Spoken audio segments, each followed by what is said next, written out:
Eu sou Andréa Schaefer e estamos em mais uma aula de Sociologia. Tema de hoje, em consonância com todo o programa do Enem, de Sociologia desse ano, não te esquece, hein? Desenvolvimento do pensamento liberal. A gente tem ouvido, né? Estamos cada vez mais, isso é uma prática ótima, envolvidos com questões políticas nesse país. Eu acho isso perfeito. E a gente ouve Partido Liberal, Partido Neoliberal, o liberalismo. Se tu não foi atrás ainda, né? Tá na hora, olha o Enem. Se tu não foi ainda atrás do conceito de liberalismo, é muito simples, só que a gente tem que voltar um pouquinho no tempo e falar sobre o iluminismo. Tu te lembra daquela aula de história, daquela aula de sociologia? O que era o iluminismo? Era um movimento intelectual que surge num período, né? Estamos lá na Idade Média, aquelas trevas todas, né? Mandando, né? A Igreja Católica e o rei, né? Então o poder político, o poder religioso ditando a regra das coisas. Um grupo de intelectuais se junta e diz: Deus, chega, não dá mais, né? Tem que ter ciência, tem que ter pesquisa, tem que ter luz, tem que ter razão, tem que ter racionalidade. Por isso iluminismo, né? A luz versus as trevas. O que eles queriam, os iluministas? Pregavam o quê? Repetindo, é um grupo de intelectuais, ainda não tem a questão política no meio. O fim desse casamento da Igreja Católica com o poder político, né, que impedia o avanço da pesquisa, né, as teorias sedimentadas, impedia. A Igreja Católica tinha um ponto de vista e aquele mantinha. E o poder juntava porque era conivente e era interessante para ambos os lados. Naquele momento, para vocês terem ideia, os donos de propriedades ou eram o clero ou o nobre. Povo, tipo eu, não podia ser dono de nada. Tu morava numa concessão. Os iluministas apontaram isso. E a propriedade privada, onde é que fica? A gente não vai poder nunca ter o que é nosso, a não ser que tenha nascido padre e a não ser que tenha, seja padre ou que tenha nascido nobre. E tem uma outra categoria aparecendo naquele momento ali, que eram os comerciantes. Então, eles não eram nobres, eles não eram do clero, mas tinham dinheiro, que eram os burgueses. E os burgueses se juntam com os iluministas e aí vão dar um tecido, né? Vão dar uma bordada na ideia iluminista com questões políticas. Então, eles vão falar, por exemplo, os iluministas vão falar o seguinte, que o Estado deveria cuidar do bem-estar social, do povo. Qualquer outra questão tinha que falar com quem detém o poder do capital. Liberdade. Pensa assim, o cara, neste momento, vou deixar bem claro, neste momento é legítimo. O iluminismo aponta uma porta de saída para a Idade das Trevas, que é um retrocesso. Surgem os burgueses, né, juntam essa ideia iluminista e montam com cunho político o liberalismo. E era uma saída legítima, naquele momento. Presta atenção, criatura!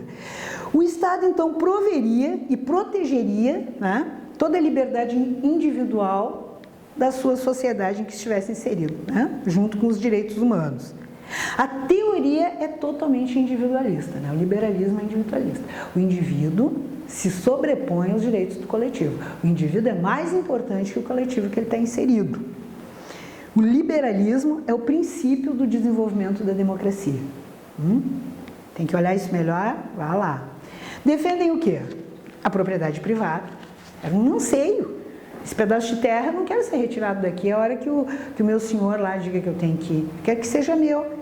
Livre mercado. Eu não quero mais que o rei regule o preço da minha alface na feira. É o livre mercado. O rei tem que cuidar dos direitos dos seres humanos. A economia é comigo, que sou um liberal. Participação mínima, então, do Estado nos assuntos econômicos. O rei não regula mais nada na economia. Quem regula sou eu que estou lidando com o dinheiro. Sou eu que tenho dinheiro. Sou eu que estou provendo esse império, essa realeza aqui. E isso, então, ia ficar por conta do capital. E esse avanço do liberalismo vai se dando em função das revoluções burguesas, etc. e tal. Os burgueses vão... As revoluções burguesas têm esse nome porque estavam à frente, então, essa casta nova de comerciantes, essa nova categorização de trabalho, que, na verdade, eram donos, né, de um espaço que terceirizavam os produtos, não eram produtores.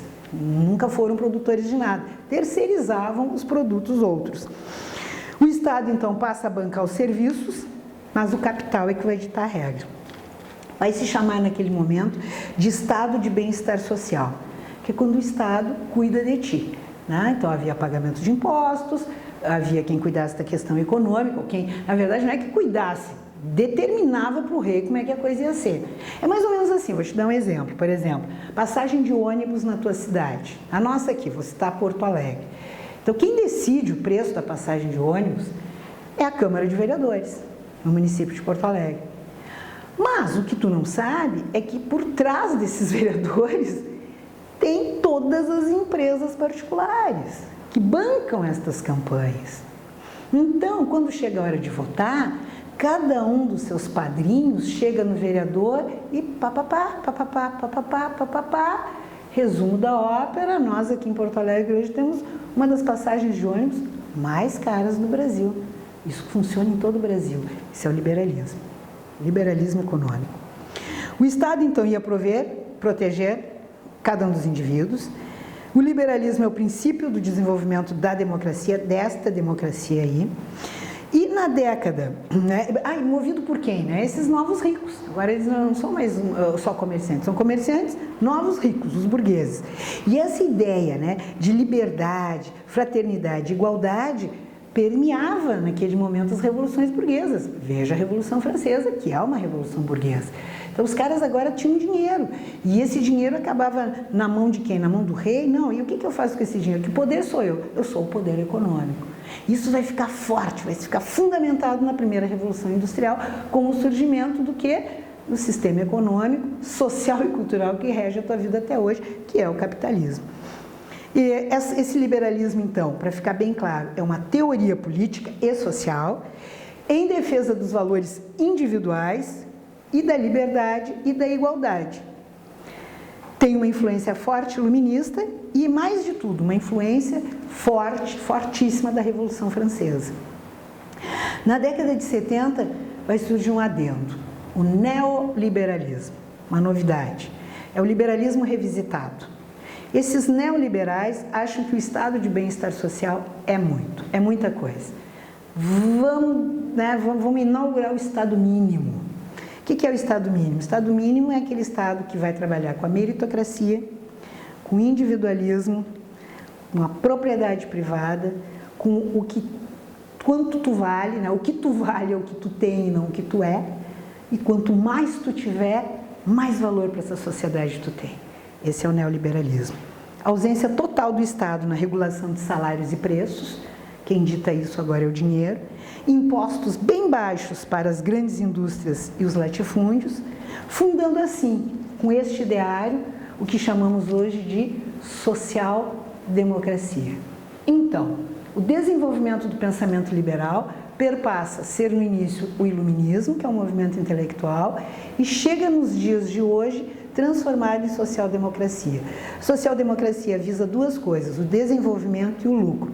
Se preocupa com o caminho? Não. Desenvolvimento e lucro. Deu para entender? Conseguiu sacar? Se ficou em dúvida, tem outras aulas para te ver esse conceito bem mastigadinho. O importante é que tu volte. Estou te esperando para a próxima. Vai lá, te inscreve no canal, não te esquece, hein? Na próxima a gente está junto outra vez.